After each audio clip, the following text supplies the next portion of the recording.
But yeah, let's kick things off with piece by piece, right? So I will talk about this, right? So just to get this out of the way, right? I just find it so interesting that this movie, even though this was advertised, a few times in Caribbean cinemas, I know you probably saw the trail of it in particular when we saw Beetlejuice, right? Yeah, right.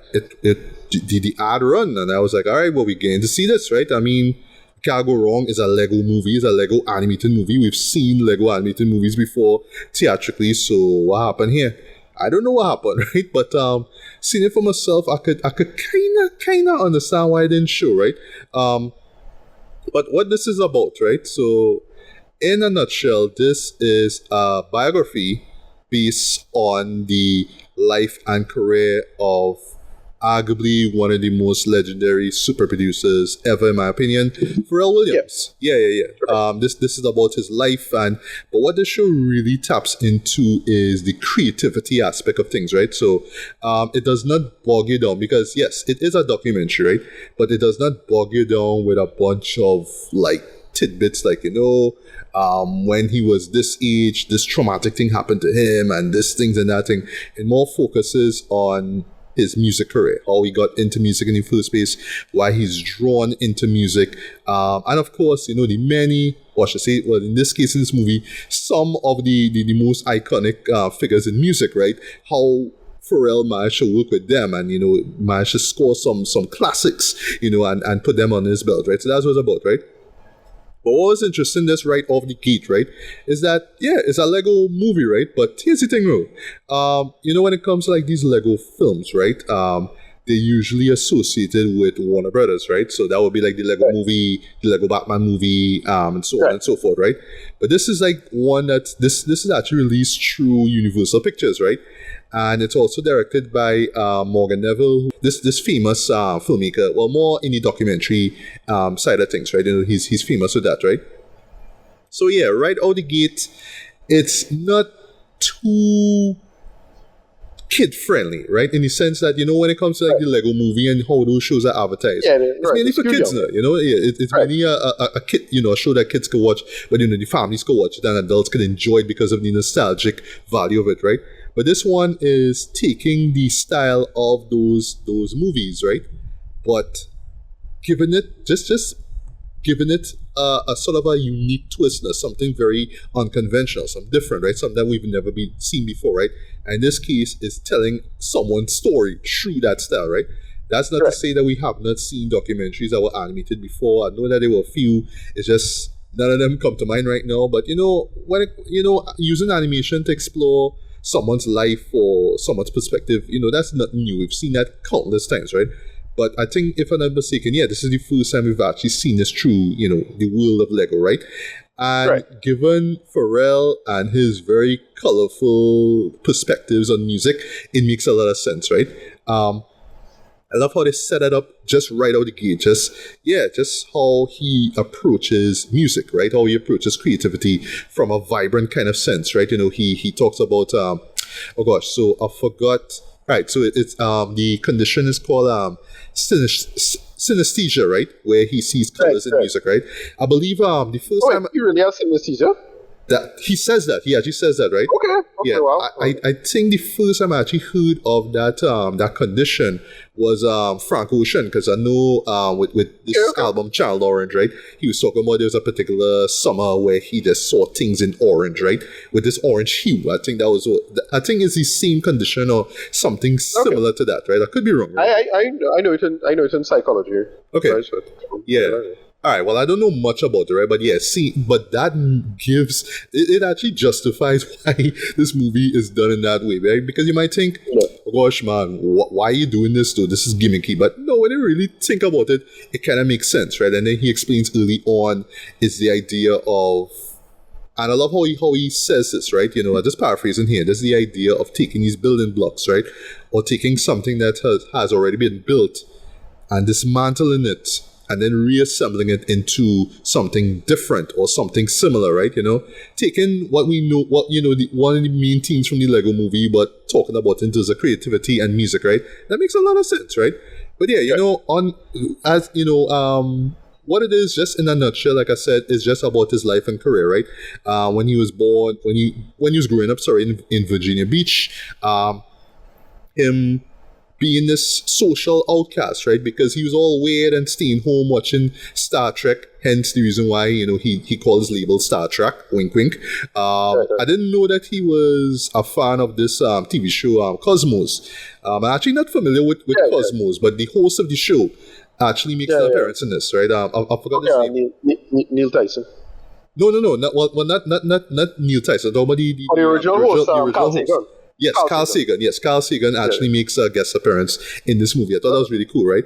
Yeah, and they actually showed that he was more into that than Star Trek. Like, I thought they would throw in more Star Trek references so you understand, the Star Trek thing, right? Also, he meets, who would become his producer in crime, partner in crime, right. Chad Hugo, right? And, together they will form the Neptunes, right? And shit you not, right? In my head, I was thinking the Neptunes. I don't think they're on, as far as I know right now, they're not on speaking terms. I don't know what's going on. There's some drama. All right, I'll talk about that, right? Yeah, so, right, so in my head, like in the 2000s, right, like when I started hearing about Neptunes, right, I always thought the Neptunes was just a reference to the planet Neptune, right? I just thought it was Pharrell talking about Star Trek or being the sci-fi nerd. And they actually show where the name comes from. It's like, oh, that actually makes sense. Okay, I did not know that, right? It was like right there, like right in front of me, and I didn't realize that, right? But they set it up early on how the name came from, right? And it just goes through, like, just basically what we get is like a catalog of like the greatest hits, right? And speaking of that, I actually like listened to the soundtrack, right? Because unfortunately this movie didn't show theatrically, right? So it came out on VOD, much to my surprise, right? So I already had listened to the soundtrack, so I knew what songs to look out for, and they're there, right? But there are a few songs and a few singles that pop up that, some of which I knew was going to pop up, and others like, oh, I didn't know this was going to show up. That's cool. I like that, right? But yeah, so it just goes from, him meeting with Chad, and, he actually was high school friends with, Timbaland, which is well known, right? And Missy Elliott. But that, for me, that was a surprise. I didn't know that they all went to the same school. Well, I know Timbaland and Missy, of course, was together, but I didn't know Timbaland and Pharrell was correct. I don't know. Well, yeah, I'll keep. You see these little factoids, and then you just forget. Yeah, that's the thing about it, right? So unless you know about all things Pharrell, then I mean, none of this stuff will surprise you, right? And yeah, from there you see how he, just kind of running through everything quickly, right? How he managed to work under Teddy Riley, right? Legendary producer and singer. He kickstarted the whole New Jack Swing era from the late 80s to the early 90s and whatnot. And yeah, for those who don't know, Pharrell actually wrote Teddy's verse off of the still classic Rum Shaker. Yes, so Teddy Riley's verse on that, he wrote that, right? And I knew that song was coming up because that was on the soundtrack, right? And they do something really cool here throughout this movie, right? But just for a select few tracks, right? They actually replicate shots, or I should say scenes, from the music videos. So yeah, you literally see a Lego version of Teddy's bit from Rum Shaker. It's actually quite fun to see, though. That was actually cool. I really dug how they did that, right? And then from there, it's leading up into the 2000s.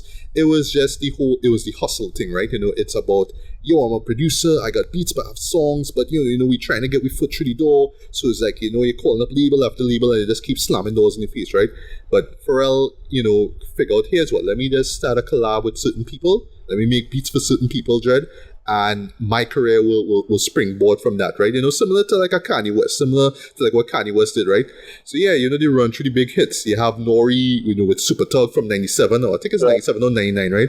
And yes, N.O.R.E, alright, so I should mention too, there are talking heads throughout this, right? So yes, special guests show up to talk about their experiences with Pharrell, how they met and whatnot. So yeah, N.O.R.E talk about how Super Tug came to be, right? And I would say like that moment with N.O.R.E was so entertaining, Jenna. I mean, that song still slaps to this day. I mean, that beat, and of course that chorus, that what? They actually explain why that chorus is that, because when you think about it, that chorus shouldn't work, that chorus, what should not work, and yet it still does. It's still hard though, you know what I mean? But how you explain that makes perfect sense. Not surprising. Jay-Z shows up, and I love that it is old man Jay-Z with the kind of rastish hair and shit. But how you look at how he looking Lego and how the hair looking Lego was real kicks, but it worked, right? And Jay-Z talk about how they did Give It To Me, from 2000. Busta Rhymes shows up, he just sort of mentioned because they did Give It To Me, but they also did Frontin', which shows a classic. Yes, that was when he was on his solo phase, right? So yes, he mentions how Frontin' came to be, right? Gwen Stefani herself shows up, and they talk about how they did Hella Good, which was a big hit, right? I wasn't too big on No Doubt, but that song slapped, right? Although for me personally, I thought Hollaback Girl was the better of the collabs, right? That song. Hollaback Girl was Pharrell? Okay. Yeah, it was. If you listen to it, that's Pharrell. When you hear the synths with the this is my shit, that's Pharrell's synths. That's that, right? Okay. Yeah. One of the big highlights though was Snoop Dogg showing up to talk about how Drop It Like It's Hot happened. And classic. I love Beautiful. Yes. Well, Beautiful plays, but they didn't mention how they make it. It's just like a key song, and they'll talk about how they made it, right? And swear to God, right? Again, not a super nerd when it comes to Pharrell music, right?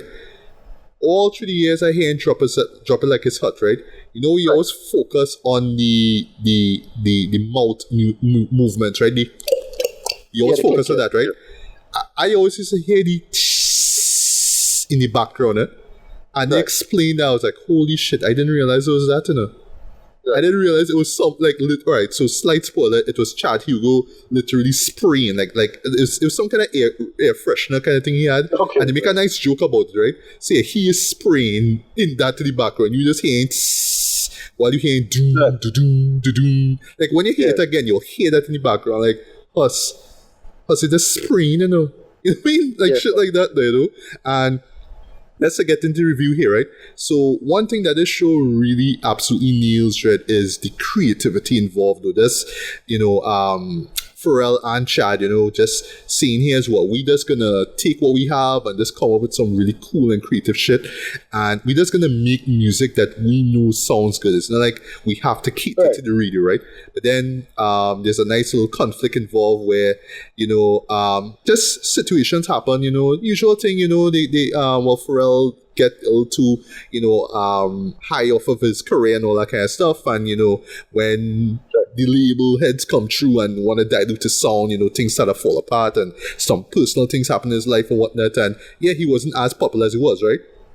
But really, like, the height was fronting, right? Just him saying, here's what I'm going to put out a song for myself, right? And Jay-Z was the one who was like, yo, this sound hard. I want to be part of the song. Yeah.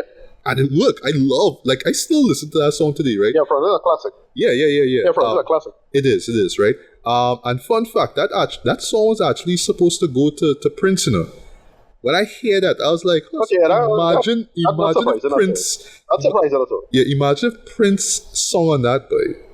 Maybe not the same lyrics, but imagine if he flowed on that, but that would have sound real dread, but it didn't happen, right?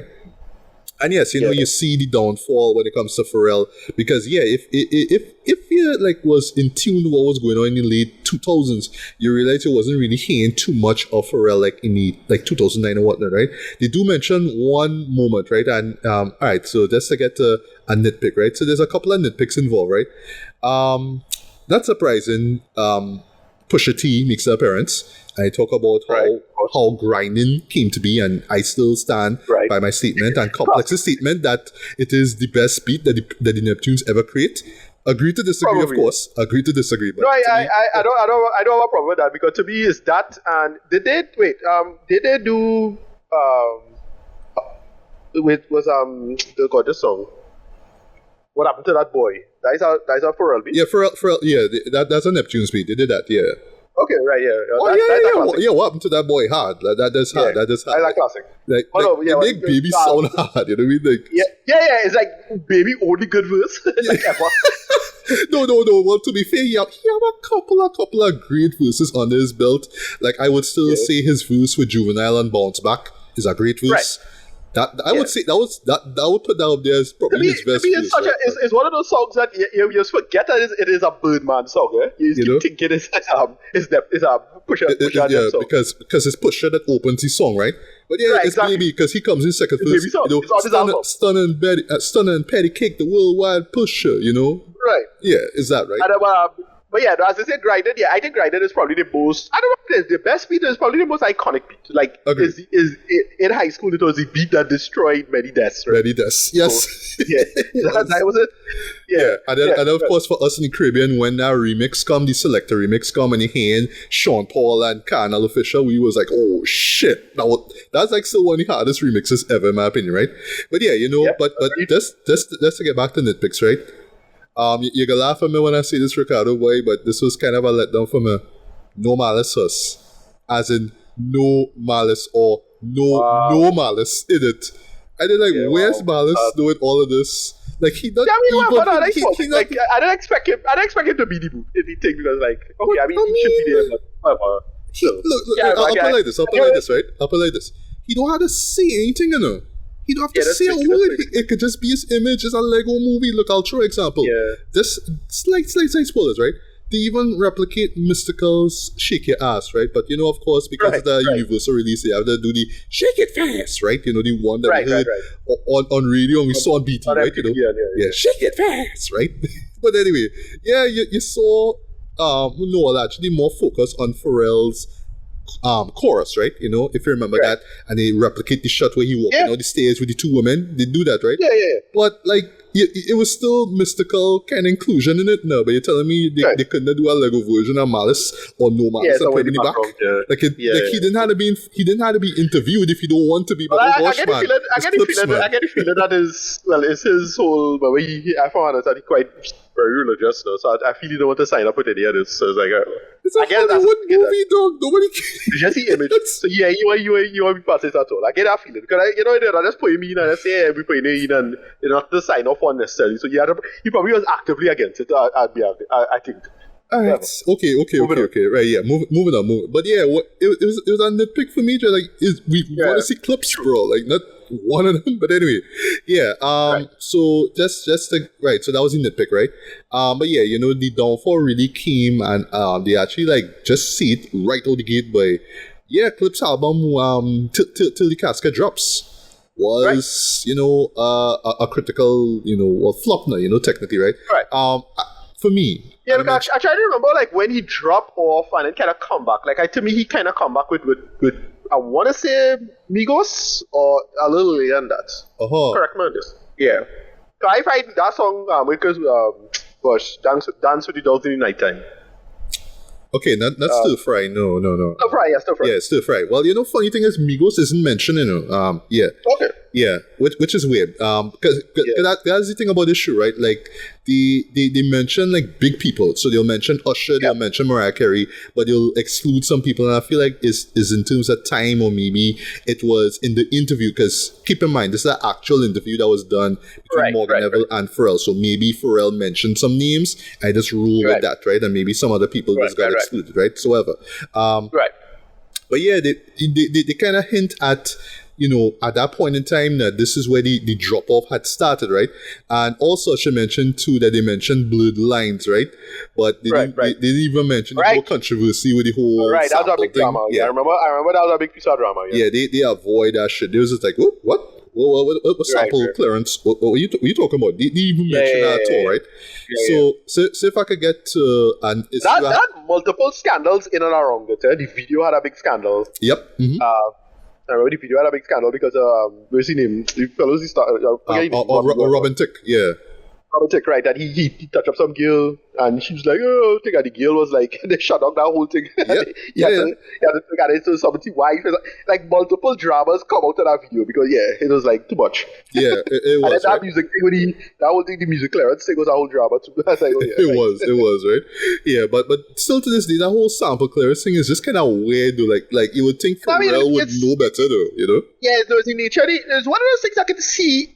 With your career, it could easily slip past you because it's not you. but some lawyer somewhere, some piece of bullshit, no. So like, it's not like he knowing better necessarily. It's just, you're busy and it'll slip past you because America's so bullshitty, and I sure people to set you up for them kind of crap. But you gotta think, you gotta make the effort after the fact. No? Yeah. But I sure nobody just didn't ask. It's like, they just thought it happened and they thought it was clear, and then they move on. I was suspect happened. It slipped past. However, move it on. Yeah, so this is an issue I had. It didn't take me out of the show, but I know for some people who go in blind, they'll probably feel this way, right? So yes, given the nature of the style of the show, right? It's very light, right? It's very lighthearted, family friendly to the point that yes, I'll put it like this, right? Like if you are a millennial, or like if you just grew up on like late 90s to 2000s hip hop and R&B and stuff like that, you will absolutely enjoy this, and it will just be like how it plays. I can imagine it's a workable nostalgia trip. It is, yes. Yeah. And just also how the music is presented. It has a sort of a mixtape kind of style to it where you will not hear all the songs. It will just be like a verse and a chorus, and then it's jumped to the next song, right? So it's like that. So you don't stop to play the entire song, right? So it's not that type of show, right? But it fits, right, in terms of the documentary style, right? But I know an issue that people will have with it, right? And I found myself kind of feeling the same way at points, right? Is that it is a documentary, but because of the style of it, it kind of glosses over certain things, right? So as I mentioned with the blurred line stuff, they don't even mention what went down with the sampling and with Robin Thicke and all that kind of stuff, right? But if it was like your traditional live action documentary, you would have to show it, or you could mention more detailed stuff, right? This one is more. And I understand again is the nature of the show, right? It's very surface level. It's okay. This happened, but it doesn't dive too deep into what went on, right? So I'll try an example. Right. He mentions about like certain like record label execs who will literally breathe down his throat and tell him, oh, you need to make music this way and you need to produce like that, right? And how they represent it make a lot of sense, right? But in a traditional documentary, he could go all in and talk about, oh, it was this label or it was these people or whatnot. This one is more symbolic and you just had to kind of roll with it, right? But yeah, for people who just kind of watch it casually, you're like, oh, okay, I get where you're coming from. But it's not detailed enough for you to be like, oh, all right, I understand, right? Because, when the downfall hits, they really play it off as something emotional, right? And I'm not saying that the moment itself is not emotional, right? But if there was some more detail, I really would have felt it, though. Like I saw it visually and symbolically, like it worked. But I felt like if there was more detail into what went down and how things played out the way it was, I'm like, all right, I feel it and I understand the nature, the predatory nature of the industry now. How even if you are a super producer, how your downfall could happen just like that, right? Right. But when he picks himself back up, it totally works, right? Also, I should mention, just moving quickly as I wrap things up, right? We also see Pharrell's wife, though. And like, swear to God, right? And it's so funny that in this movie, she is a Lego character. Like, I have never, ever seen this woman in my life, I think, if I'm not mistaken, it's probably the first time we've seen her in a movie. No, I see her in a couple of pictures. Okay. But it's had a look for. Yeah, I've never seen her, but because... Oh, no, right. I keep saying Migos, but to me, I find Pharrell fell off and then he just came back with Happy. Like, what did he do before Happy? Happy, and did he do stuff with Daft Punk? Yes. Well, that I would say in the rebirth or revival, if you will. Yes, Lucky, Get Lucky. Sorry, Lucky, right? Right. Yeah. It's Get Lucky. Sorry about that. Yeah, Get Lucky is mentioned. And how they express that with Daft Punk and the futuristic visuals work. Happy. Those moments really work. For one thing, I love that he was rocking that scene. Remember for the movie. Sorry, for the video. And when he was performing it, he had this big ass brown hat. And that become like a real synonymous with Pharrell. It become iconic. They replicate that. The Ranger Dan brown hat. Yes. They show that, right? Also, they mentioned Kendrick Lamar's All Right, and yes, Kendrick Lamar get to say a couple of words, like, well, like an interview now. I was like, hey, that's cool. And you see how that song was used for, Black Lives Matter rallies in the 2020s, right? So yeah, basically in this new era, if you will, it just basically shows it wasn't just about making bangers, right? It was about making music that kind of going back to the basics. It was about making music that connect, that make people feel good, that spark some sort of like emotion in them, right? And yes, those 3 songs, Get Lucky, Happy, and All Right, did those, right? So it makes sense that the movie will close with that, right? And yeah, as a whole, I had fun with this too. I really had fun with this, right? It's very genuine, it's very heartfelt and whatnot, right? But at the same time, it's not a conventional documentary in the sense that it goes, in depth into, into the creation of certain songs or, stuff that was going on behind the scenes with Pharrell and his family and all kinds of stuff. It doesn't go too in depth, right? But, again, the excuse is that, it's an animated film, so you don't need to go through that, right?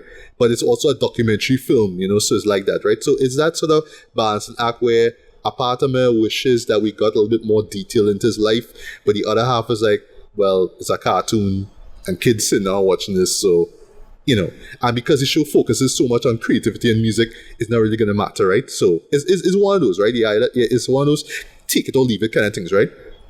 And lastly, I thought that the voice acting for the most part was solid. I like that, the celebs were there and the spokes, whether it's Jay-Z or Missy Elliott or Pusha T. Again, why was Malice not in this movie or no Malice? I don't know, right? Teddy Riley is in this movie, and like, okay, well, why not no Malice, right? But whatever. And also points for bringing in Tyler, the Creator, into this. So he plays one of Pharrell's school teachers, right? So when I heard the voice, like, yeah, that's Tyler. I mean, everybody knows this by now. Tyler, like I would say Pharrell is like probably his biggest mentor, right? Like his style is fashioned off of Pharrell's music. All the synths that you hear in Tyler's music, the singing that he does, all that came from Pharrell, right? So yeah, he's a student of Pharrell, right? And last thing, I find it so funny that Tyler's new album Chromacopia dropped on Monday, right? And by the way, it's going to be in my top 10 list, just giving you a little heads up there, right? And then the next day, this movie comes out on VOD. I find that so funny, Dread. Almost like Universal timed the release of this digital release to when Tyler album dropped. Though that I don't know. I don't think it's coincidence at all, right? But whatever, right? But at the end of the day, I could kind of understand why it didn't get a theatrical release down here, right? Because to be honest, right, and I don't mind it, but for some people it might be an issue. It's for the fans. It's for the Pharrell fans. It's for the people who grew up on 2000s mainstream music, right? Whether it's pop or R&B or hip hop, right? But and I know there are people like that who just didn't care for that music at the time. They just held on to the 90s music, held on to the 80s music, and just stuck with that. Yeah, they wouldn't really care for this. They would just kind of hear this like, oh yeah, all right, I think I hear that Mystical song, I think I hear that Snoop Dogg song, but the moment when they hear Happy, like, oh, I know that song, right? So it's like that. Like, I would say that audience who only know Happy or know Get Lucky, like the 2010s Pharrell, they mightn't really appreciate this as much as like us, for example, who knew about the Neptunes music back in the 2000s, where, swear to God, like they like every year, every month there was like a new Neptunes beat or a new Pharrell song or a new N.E.R.D song. Okay, they mentioned N.E.R.D as well too, right? I should mention also too was that song I'm an Outlaw? Lap Dance. But they don't play Lap Dance, and I guess it's because kids in the audience, right? But they do play Rockstar. I remember that was like the first big hit, right? Almost over now. Yeah, that was there, right? And I knew because that was on the soundtrack as well, right? Yeah. And I should mention last thing before I get to rating, right? Because you mentioned earlier with Chad, here you go. They mentioned the split, but how they frame it was during the downfall where, Pharrell was just going through this creative dry spell. It was something personal that was going on, so that caused the rift, right? But interestingly, Chad did appear in the show, right? And he nice one. He was interviewed and he dropped a few lines as well too, right? So I would say, and I guess because a couple of N.E.R.D tracks make it to the soundtrack, I would say at the moment, I don't know if it's true, maybe Chad and Pharrell are on speaking terms right now, because when N.E.R.D, stopped being, right, I never saw it as, they just kind of mash up, huge quarrel and they don't like each other. I just saw it they just call it quits, Yeah, no, I get the sense that it's just more there's slight tensions and creative differences, and you'll just slowly drift over time now. Nothing like some serious business. I never get that. It's just, but I don't know. I heard it had some surprisingly much more serious drama than people give it credit for. So is that okay? So yeah, I'll have to look it up, right? So yeah, for me, I will give this a decent to strong 3.5 out of 5, man. It's worth checking out, right? It's still surface level, musical biography, so you don't get all the details or whatnot, right? But again, given the nature of the show, it makes sense to kind of keep things like that, right? I'm not expecting the show to get all deep into it, deep into the stuff, or why N.E.R.D mash up in the first place, and is Pharrell and Chad friends still, and all that kind of stuff. It's not that type of documentary, right? But I could see some people watch this show nah, it's a documentary, Dread. When's the next time we're gonna see Pharrell talk about his life, Dread? Go deep, right? But it's not that type of show, right? Also, I love the fact that it doesn't overstay its welcome. It's an hour and a half. It just kind of breezes by very quickly. But yeah, the hits are there, the slaps are there, and you'll enjoy. For me, I just enjoy hearing these stories. I love hearing, this was how this song came to be. Like I say, with how they came up with the beat for Drop It Like It's Hot, I was like, oh shit, I love that, right? Those kind of things I really, really love too, right? But again, if you grew up on it, if you were just listening to the radio in the 2000s and you were just loving what you were hearing, courtesy of the Neptunes, you will have a blast with the show. But to those who didn't care back then, and they just more gravitated to late 2000s, early 2010s stuff, say Blurred Lines or Happy or Get Lucky, they wouldn't really appreciate the show that much, right? And at the end of the day, what the show really is about is just creativity, regardless of what medium you use, right? So yes, in his case, it's about music, but you could take a lot of lessons from the show and be just be yourself, just express yourself or whatnot, right? And you could be the next Pharrell or next Tyler, the Creator, or whatever it is, right? So it's like that. So yeah, it's out on digital right now. It's a shame that we didn't get this on down here theatrically though, because I think people if I saw this with a packed audience, they would really enjoy this one. I think even Gen Zers would even enjoy it too, because don't mind, they probably wasn't around, or they probably wasn't aware of what was going on in the 2000s, but shit, they probably grew up on Drop It Like It's Hot. They probably grew up on Give It To Me or whatever it is. They don't know those songs, or they haven't heard it in a friggin' TikTok video. Yeah, TikTok does resurrect a bunch of songs anyway, so it's that. Yeah, and those songs are genuine classics, Jed. So yeah, exactly. Yeah, they must have heard those songs. That's the point, right? But yeah, I think they would have still enjoyed, man. But yeah, again, I don't know. Boy, stop. All right, so to local cinemas, stop advertising shit and then not show it now, please.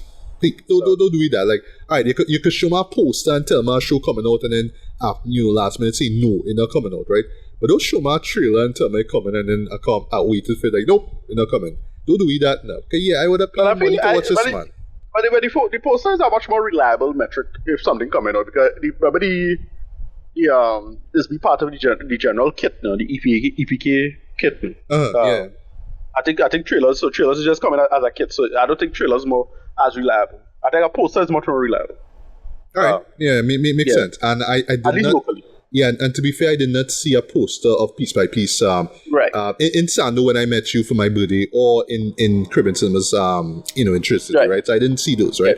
But anyway, it's on digital right now. Definitely check it out though. But I would say this is for the 2000s radio heads, who are just vibing to every Neptunes beat when they drop, whether it's hip hop or R&B, whatever. This is for you, right? But to everybody else, still watch it. You'll still learn a thing or two, especially when it comes to creativity, man. And that's all I have to say about it. But yeah, Piece by Piece is worth it, man. Definitely check it out.